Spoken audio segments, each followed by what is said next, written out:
আজই ডাউনলোড করুন আর এনজয় করুন আপনার পছন্দের শো। এই কালী পুজোয় দরজা বন্ধ থাকবে, পুজোর সময় কেউ পুজো দিতে পারবে না। আজকে কালী পুজোর দিন, আজকে এত মানুষ আসবে মন্দিরে পুজো দিতে, আর আজকে তুমি মন্দিরের দরজা বন্ধ করে রাখবে? দিতে বাধ্য হয়েছি। আমি বেঁচে থাকতে এই মন্দির অপবিত্র হতে দেব না।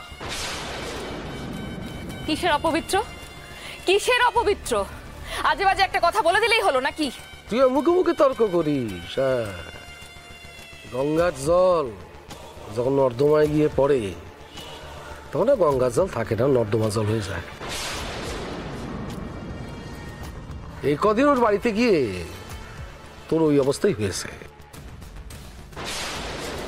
তুই ভুলে গেছিস কোন উঁচু বংশ, কোন বড় বংশের মেয়ে তুই? আমি নিজের শিকড়টা ভুলে যাইনি বাবা, আর যাইনি বলেই যেটা সত্যি আমি সেটা বলছি।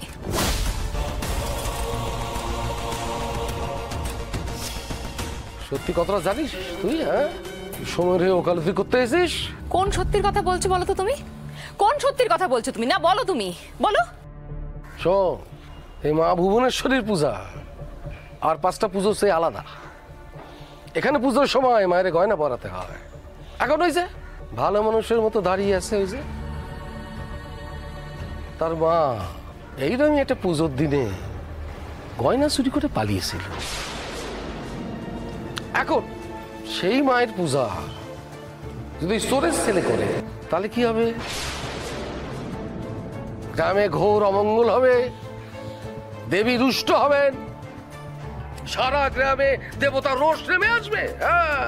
এতদিন তাহলে কেন হলো না? না না, এতগুলো বছর ধরে তো সোম পুজো করে এসেছে, এতগুলো বছর ধরে কোনো অমঙ্গল হলো না কেন? চুপ কর পারো। তুই বাবার মুখে মুখে তর্ক করছিস?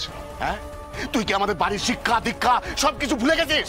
আমি শুধুমাত্র ভুবনপুরের সাধারণ মানুষের যেটা কথা আমি সেটা বলছি। বাবার কাছে যদি আমার প্রশ্নের উত্তর থাকে তো বাবা উত্তর দিক।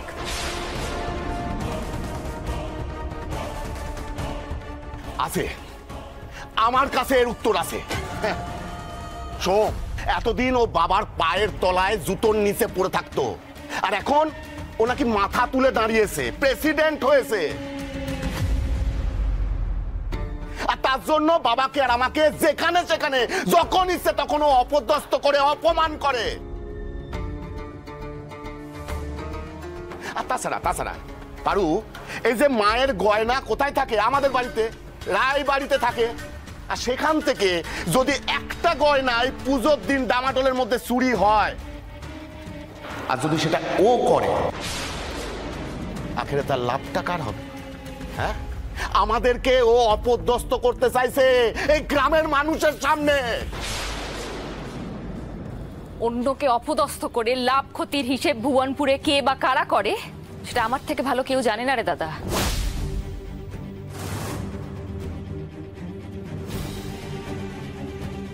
এমনকি কারা নিজেরা চুরি করে শুধুমাত্র অন্যকে অপদস্থ করবে বলে অন্যর ঘাড়ে দোষ চাপিয়ে দেয় সেটাও আমি খুব ভালো করে জানি। বলবো বলবো সবার সামনে নামগুলো? দেখো বাবা, দেখো, আমাদের বাড়ির ওই ছোট্ট পারু আজ আমাদেরকে গ্রামের লোকের সামনে অপমান করছে, আমাদের মাথা হেড করছে। বাবা, এই পারু, এই যদি মায়ের একটা গয়না চুরি হয় তার দায় কে নেবে? হ্যাঁ,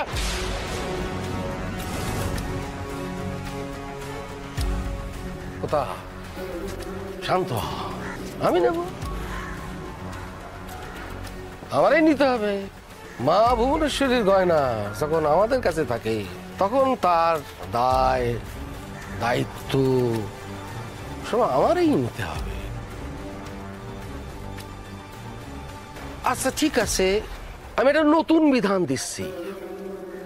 এই ট্রাস্টি বোর্ডের চেয়ারম্যান হিসেবে এই কালী পুজোয় দরজা বন্ধ থাকবে, পুজোর সময় কেউ পুজো দিতে পারবে না।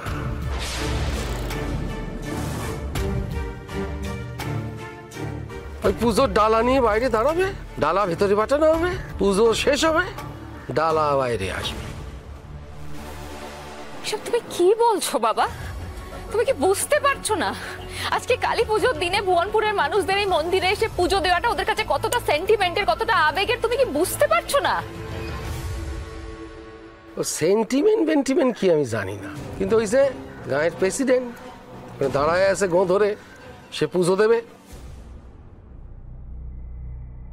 তাই শেষবারের মতো বলছি, সোমেশ্বর দত্ত বা তার পরিবারে কেউ যদি এই মন্দিরে উপস্থিত থাকে তাহলে গয়নার সুরক্ষার স্বার্থে এই মন্দিরের দরজা বন্ধ থাকে।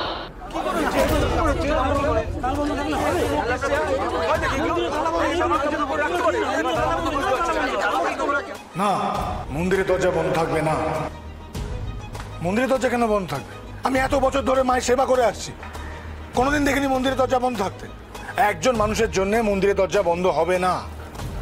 বেশ, ঠিক আছে, আমি মন্দিরে পা রাখবো।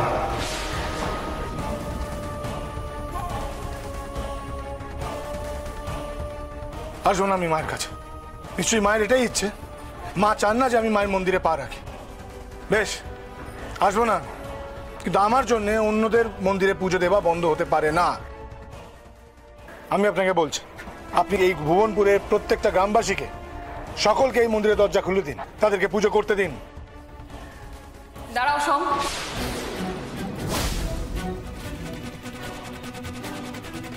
আমি তোমাকে বারণ করেছিলাম মন্দিরে ইলেকশনে দাঁড়াতে, আর আজ আমি তোমাকে বলছি তুমি ইলেকশন লড়বে। সবাইকে উত্তর দেওয়ার জন্য তুমি ইলেকশনটা লড়বে।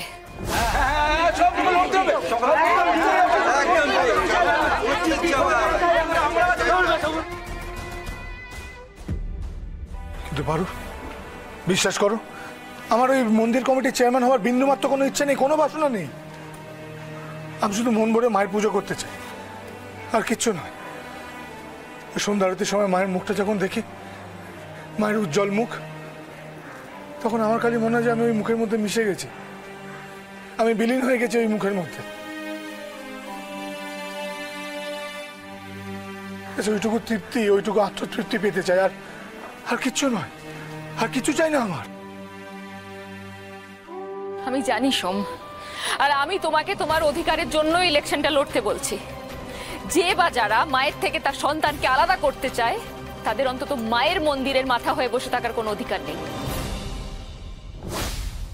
তুমি ইলেকশনটা লড়বে, তোমার অধিকারের জন্য, এই সমস্ত মানুষের অধিকারের জন্য তুমি ইলেকশনটা লড়বে সোম। আমি চাই এর যোগ্য জবাব তুমি দাও।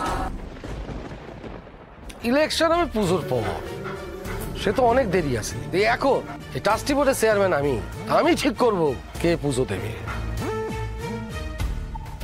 আর কে করবে পুজো? কোথা দেবে? কে?